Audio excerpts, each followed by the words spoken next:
Radio Rahim with Max Kellerman. The last time we saw two networks working together to create one super fight was Pacquiao-Mayweather. I don't know if that's ever happened before that in history. Does this fight warrant that, or I should say, why does this fight warrant that kind of cooperation? First of all, the more obvious example before Pacquiao and Mayweather is Lennox and Mike Tyson.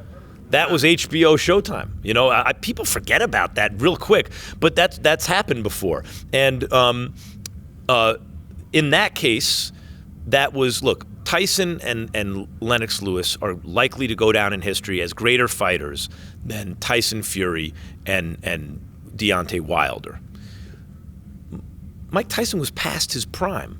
Mike Tyson, to boxing people who knew, no one really thought he had much of a chance. The general public thought he had a chance, but boxing people, did you really think maybe if he could land one shot because Lennox had been knocked out? Lennox was expected to dominate the fight, and he did.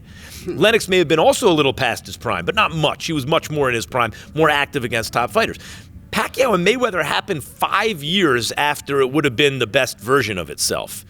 So while these two guys, neither is as big as any of the four fighters I've mentioned, and neither is as great or likely to be remembered as great as those four fighters, but these dudes are in their prime. These dudes are fighting in a 50-50 fight, in an even odds fight, in their prime for the heavyweight championship of the world. Deontay's got a belt. Fury's got a lineal claim. The only other guy with a claim is Joshua, because there's a consensus formed around him, which he largely lost when he lost to Ruiz, even though he won the rematch. These are considered the two best heavyweights in the world in their prime in an even matchup, wait for it, of a first fight which exceeded expectations, was wild and dramatic, and also evenly matched. So even if their names haven't been as big or their resumes as deep as Mike and Lennox or Pacquiao and Mayweather, two networks come together because the stakes in a certain way are higher because they're at their best. They've already produced a great matchup. It's difficult to produce the win, to anticipate the winner, etc. Deontay Wilder has knocked out every single man he's faced, and the one that he didn't, he's facing again. That's 41 guys going down by knockout. You say he won't be remembered in the same vein as a Mike Tyson or won't reach that level of legend.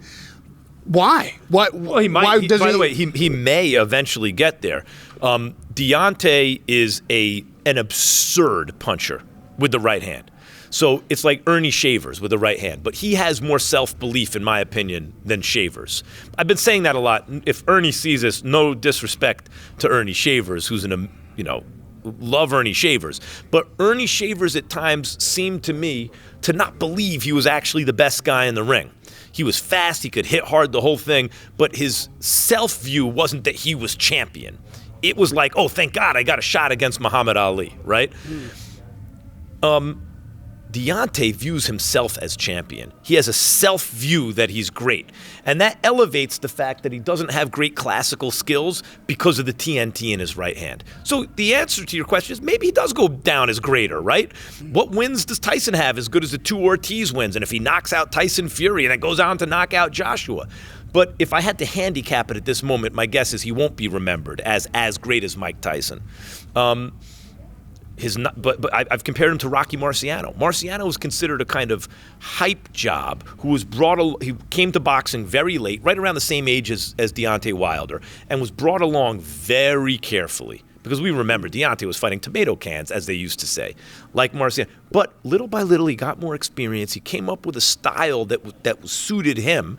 And in the end, even though he fought old guys and this guy, he was a great fighter who knocked everyone out, basically. And Deontay's sort of doing the same thing. But it's difficult to project midway what's going to wind up happening. If he goes and gets knocked out against Tyson Fury or outclassed and then subsequently loses a couple more fights in his career to less than stellar opposition, we won't say that.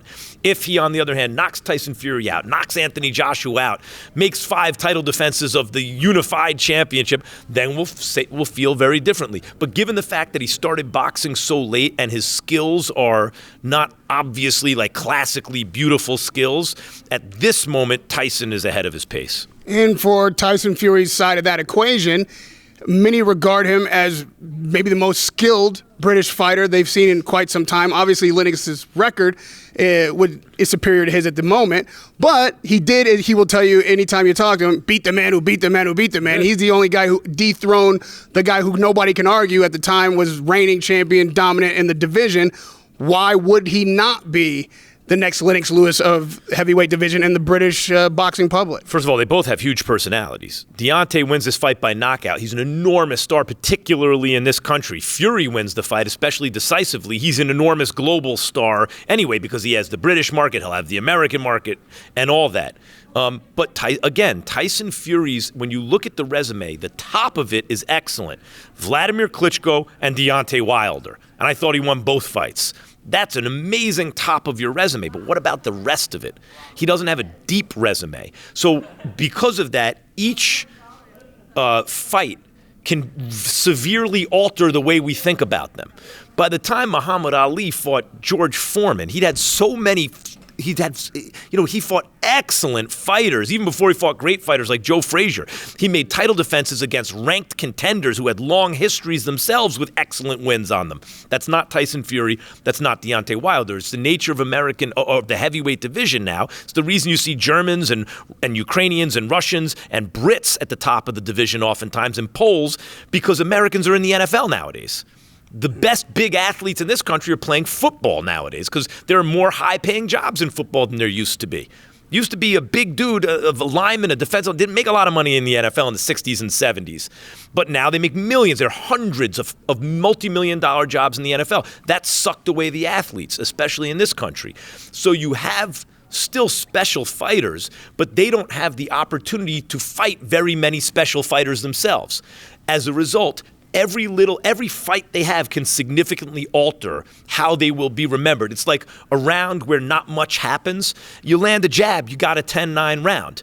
And you compare that to a round where they're going at it furiously, right? And it's going to take something dramatic. It's going to take more to move the needle in order to win that round. And so that's why I say, like, even Tyson Fury, whoever wins this fight, they have more work to do to be remembered like Lennox Lewis or Evander Holyfield or someone like that. And lastly, have we seen the fighter of this decade in the ring at the heavyweight division yet? Of the 2020s? Oh, well, yeah. I mean, obviously, we've got the 2010s. There's a guy. People were wondering what was going to happen to the heavyweight division when Larry Holmes was getting older, and there was no one on the horizon. Greg Page, Tony Tubbs, come on, Pinklin Thomas. And then Mike Tyson came out of nowhere. Nowhere. So you never know, like, where the next phenom is going to come from. As of this moment, you have a special puncher in Deontay, who's undefeated, and a special boxer, 6'9", who can move like that and has that kind of radar the way like Ali or Wilfred Benitez or someone had, or Nicolino Loche, Google him, the way he can anticipate punches, that's amazing. So either one could go on to be remembered as an all-time great. It's just they can't, it's not just going to be off this fight. Even if this winds up being their most significant fight, they have more work to do afterwards because neither resume is deep. Who's the fighter of the decade, 2010 to 2020? Heavyweight. No, I mean, it's how would we? These guys are in their 30s already, so it's probably not going to be one of them. It's probably going to be a guy you don't know about. I don't know about, like, Dubois is good. You have some other guys. I haven't seen anyone where I'm like, damn, that dude is the next great fighter. But I think we are seeing legitimately great fighters Saturday night, 2 of them. So I don't know about 10 years, the next 10 years, but I can tell you 10 years. Of the last 10 years, it was Vladimir Klitschko. So then, by the fact that Tyson beat Klitschko, yeah, he's the heavyweight champ. I think he's the heavyweight champ. You consider him heavyweight champ? Yeah, he's the lineal champ. He yes, he was away from the ring for a while. I'm not saying he's the undisputed champ because a consensus formed around Anthony Joshua, and then maybe one has now started to form around Deontay. But I'm old school, and let me see you beat the guy who beat the guy. And until you do that, and especially since I thought Tyson Fury beat him the first time, the only significant fight Tyson Fury's had since he beat Klitschko, I thought I saw him beat Wilder. So yes, in my opinion, he's the champ. The best explanation and defense of the lineal title I've heard yet. Max Kellerman, Radio Rahim, it's a pleasure to talk to you always, and thank you so much for the time. Radio Rahim with Max. Kellerman.